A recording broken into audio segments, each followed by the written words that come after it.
Hi, everybody. Well, this is great. I'd like to introduce you to my son, Peter Kamicki. And, oh, how old are you, Peter? 23. 23, and you're going to be 24 here pretty soon.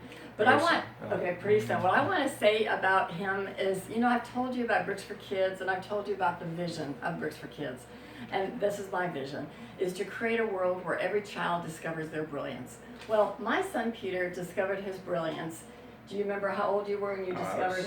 I was so young, like three or four, exactly. And I probably even have a video of him first discovering a snake. We were living in Colorado, and he was just all excited that he found a snake in our backyard. It was a garter snake. Okay, they don't have a whole lot of venomous snakes in Colorado, so it was safe. But it was pretty cool, and I believe all of you have a brilliance, and that you just need to discover what that is. So he's loving this. It's been a hobby ever since. Forever and ever since he was that age. So, and then what's so cool is, well, I just want to tell you too that this is so cool. He recently finished his degree and he got his first job very recently. So it's just really exciting. So everybody, hang in there with your education. Keep going forward. You'll get a great job and you'll get to enjoy life and your toil. So I've got questions now. Who do we have here with us today? Yeah, so this is Anika, my carpet python, and carpet pythons are native to Australia. And so this is not just your average everyday carpet python. This is you could call it like a more rare, like morph pretty much of the snake. Like this is like after selective breeding over years of breeding these snakes, where they were able to like just get these colors out pretty much. So it's a rare snake, and it's a very beautiful snake, obviously. And it's okay for me to stand here. She doesn't know me as well as you. She's not gonna bite. She's not gonna bite me. Okay, perfect. Well, normally I do, on my other video at the table in the dining room, usually we go over, we learn, we build, we play. Well, I thought since I have my son Peter here, the snake expert, that I would ask him the questions, and he might give you a little more detail than I might go into. So I've got more than 5 questions today. I hope you'll hang in there with me, because Peter is really, this is his passion, and his brilliance definitely shows through in a lot of areas, but especially snakes. Okay, so here we go. Peter, is this a reptile or an amphibian? It's a reptile. It's a reptile. What are some other reptiles? Oh, there's turtles, lizards, crocodilians, and obviously turtles and tortoises. Okay, and alligators. Well, they're part of crocodilians. Thank you. Sorry, I have my answers, so of course he would know. So where are snakes not located? I mean, they're throughout the world, right? And where would you not find them? There are a few places where snakes don't occur naturally,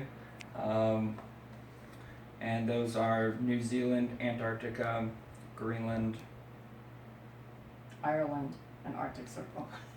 I wrote down the answers. Okay, thank you. Thank you. No, good job. I wrote down the answers, and this is not something that I've allowed him to study a whole lot beforehand. I'm just asking him the questions. So here we go. So what about the snake's jaws? Can you tell me about their jaws? So people used to say that they would unhinge, but that's not true. They just are very stretchy. They can just stretch very far, and that allows them to just eat very large prey whole. Awesome. Thank you. Do you know what the smallest snake is? The thread snake. Thread snake, yeah, I read about that. It's like and they're 4 inches. super, super tiny. You can actually find them here in Texas. Oh. They're very rare and hard to find, but they pretty much only eat ants. And so they'll go into an ant mound and they'll eat the larva of ant nests. Cool. That's their diet. I don't have that written down. Cool. What are the largest snakes? The largest snakes are pythons from Asia, and the anacondas from South America. Cool. Yeah, and I didn't know where they're from, but I did write down the reticulated python can get up to 33 feet long. Yep, they're the largest species. Wow. But the heaviest species is the anaconda. Anaconda, and what I read was that they can have 44 inches around their waist. I don't have 44 inches, so it's bigger than my waist, and that's, no, thank you for smiling.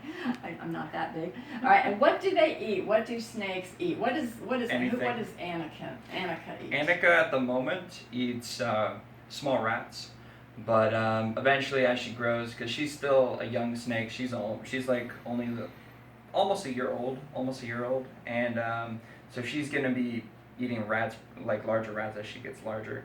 But other species of snakes eat anything. Like in these cages behind me, Oh, yeah. there's a species of snake called the yellow-bellied racer, and their diet, how I'm keeping them, is all insects. I feed them crickets as well as other small mice every so often. But usually snakes literally just eat anything they can get their hands on, like fish, birds, small rodents, large mammals, and just literally anything. Yep. Mm. He covered my list. There's a snake that eats every single thing. Like if you can think of something that a snake could eat, a snake would probably eat it, most likely. Okay, what about venomous snakes in the U.S. and specifically Texas?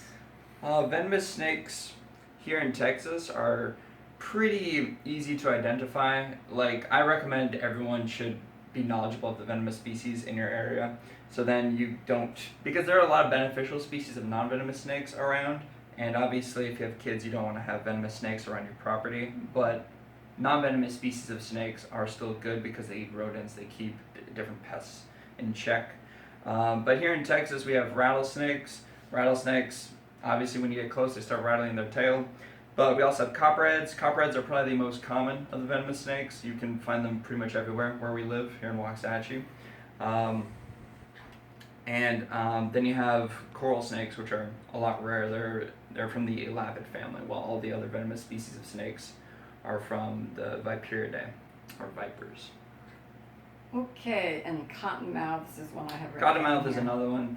I personally haven't seen one in the wild, Okay. but they're around. There's a ton of, like, I would say cottonmouths are probably the only species of snake that gets misidentified the most, because there are a lot of species of water snakes that live in the same area as a cottonmouth would, but yeah. So I personally have never seen a cottonmouth where I live, but Okay. And what's that famous saying to help us recognize if it's venomous or not? so this pertains to coral snakes. If it's red touches yellow, it means kill a fellow, and red touches black, okay, Jack. And the red touches black would be milk snakes and other species of snakes with banding. So. Well, thank you. I think we covered probably more than even 7 questions, but you're so knowledgeable, and I just so enjoyed this time. And it's nice, Anika, you just seem so nice and friendly. Of course, I'm probably not going to touch her because I'm definitely not going to do that. So, thank you, Peter. So appreciate you. Just so proud of him, our son. And thank you so much for your time, and thanks for showing us your beautiful snake. One of your beautiful snakes. Yes, one of them. Bye.